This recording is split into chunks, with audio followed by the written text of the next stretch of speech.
For Ruth Graves Wakefield, it was a kitchen disaster. For us, it was the creation of the ultimate chunky tongue pleaser. The history of the chocolate chip cookie is just as tasty as the snack, and you will devour every little detail.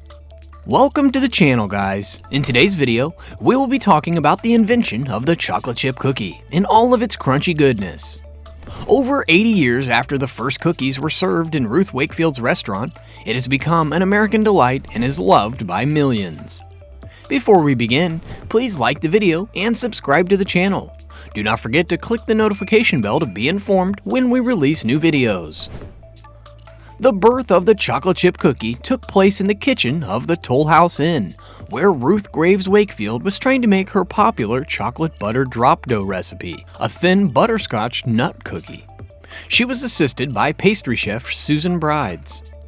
It was 1938, and the chefs were preparing meals for the inn guests. According to legend, Mrs. Wakefield ran out of the baker's chocolate for the batch of cookies and used a Nestle semi-sweet chocolate bar instead. She was in a rush and did not melt the chocolate bar. Instead, she chopped it into bits and added it to the batter, expecting it to melt and mix with the other ingredients. It did not go as planned. The chopped pieces did not melt, but softened to give the cookie a delightful, yummy taste. Thus, the chocolate chip cookie was born. But it was yet to get that name.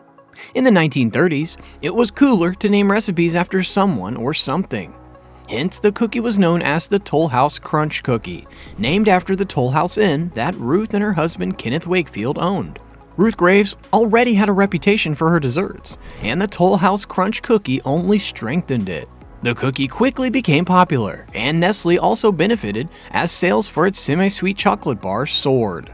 Impressed, Andrew Nestle of the Nestle Company agreed to give her a lifetime supply of the semi-sweet chocolate bar in exchange for the right to put her recipe on his products. For Ruth Graves Wakefield, Massachusetts was home. She was born on June 17th in Easton, a town in Bristol County, Massachusetts. Her parents were Fred and Helen Vest Graves. For her tertiary education, Ruth Graves was admitted into the Department of Household Affairs of the Farmington State Normal School, which is now called Farmingham State College. She graduated in 1924 and taught home economics at Brockton High School. She also worked as a hospital dietitian, customer service director, and gave lectures on food. She married Kenneth Wakefield in 1926, and 4 years later, they opened the Toll House Inn in Plymouth County, Massachusetts. It was so named because it was located on Route 18, which was previously a toll road between Boston and New Bedford.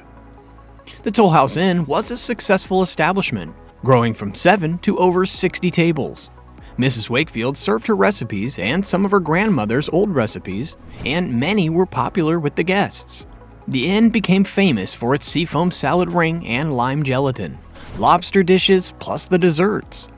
Her recipes were so popular that she released multiple cookbooks, the most popular one being a cookbook titled Toll House Tried and True Recipes, published in 1931. The Wakefields had 2 children, Kenneth Donald Jr. and Mary Jane. This chocolate chip cookie inventor retired in 1966, sold the inn, and moved to Duxbury, Massachusetts. She passed away on January 10, 1977, at the age of 73. Unfortunately, the Toll House Inn burned down in 1984 and was never rebuilt.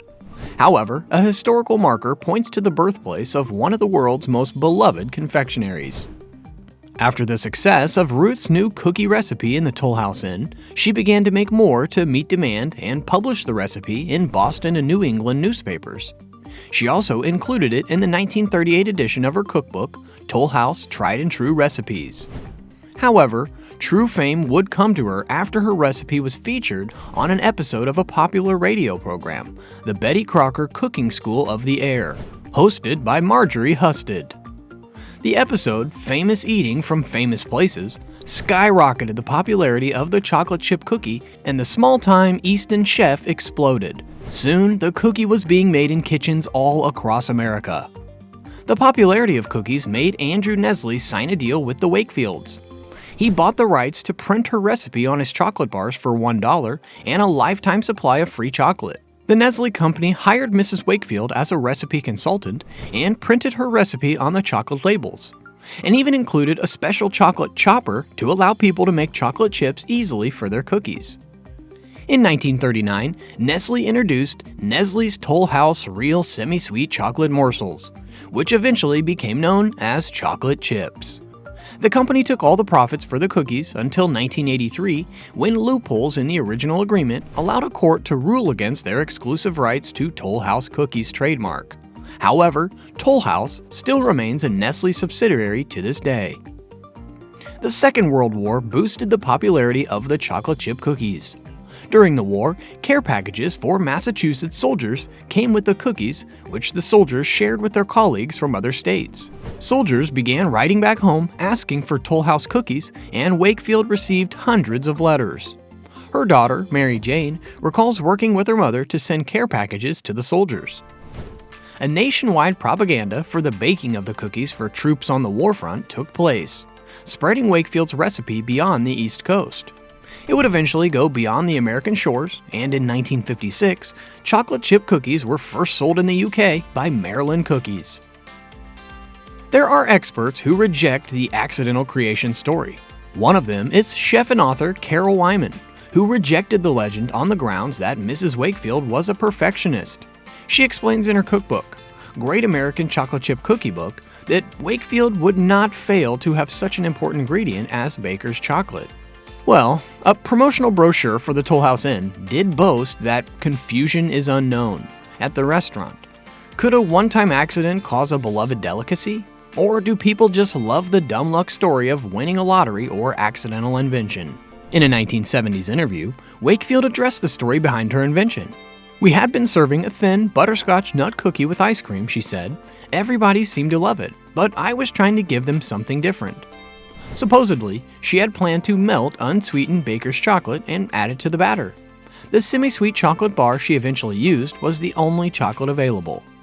Whether fact or fiction, two things are certain. She had wanted to make something different, and she created something revolutionary. Today, 7 billion cookies are eaten in the U.S. annually. Wakefield's recipe is so well known that 50% of the cookies are homemade. From the other 50% made in factories, Oreos and Nabiscos have the highest shares of the market. In 1996, after reaching a deadlock between the Nazareth sugar cookie and the oatmeal chocolate chip cookie, the state of Pennsylvania chose the chocolate chip cookie as the official state cookie. The cookie was suggested by 4th graders at Kane Elementary School. The chocolate chip cookie is also the state cookie of Massachusetts. Also, did you know that the world's largest chocolate chip cookie weighed as much as 3 African bush elephants? It weighed 40,000 pounds and measured 102 feet in diameter. The cookie was made by the Immaculate Baking Company on May 17, 2003 in Flat Rock, North Carolina, and Guinness World Records recognized it in 2008. It was broken up and sold for $20,000 to raise funds for the Folk Artists Foundation Museum. The record was previously held by New Zealand's Cookie Time Company. Their cookie measured 81 feet in diameter. Although there have been changes to the original recipe to accommodate modern ingredients, and also to develop versions for vegetarians, the chocolate chip cookie has remained largely the same. If you're a foodie and would like to try your hands at it, here is the original Toll House Crunch Cookies recipe.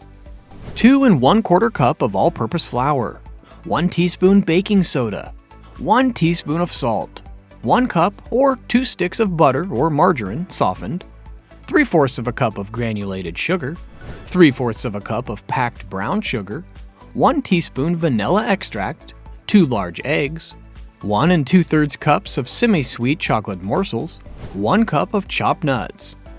Set oven to 375 Fahrenheit. In a small bowl, mix flour, salt, baking soda, and set it aside. In a larger bowl, cream butter and sugar and add the vanilla extract. Blend until smooth and creamy. Add 1 egg and beat well. Add the second egg and beat well. Gradually fold in flour mixture and stir in chocolate pieces. Drop a tablespoon-sized dollop onto baking sheets and bake cookies until golden brown or for around 10 minutes. Remove them from the oven and allow them to cool on trays for 2 minutes before transferring to a wire rack to cool completely. We're gonna draw the curtains here on another amazing video. Please like the video, subscribe to our channel, and turn on that notification bell to keep up with more videos we would be sending your way. Until next time, thanks for watching, and we'll see you in the next video.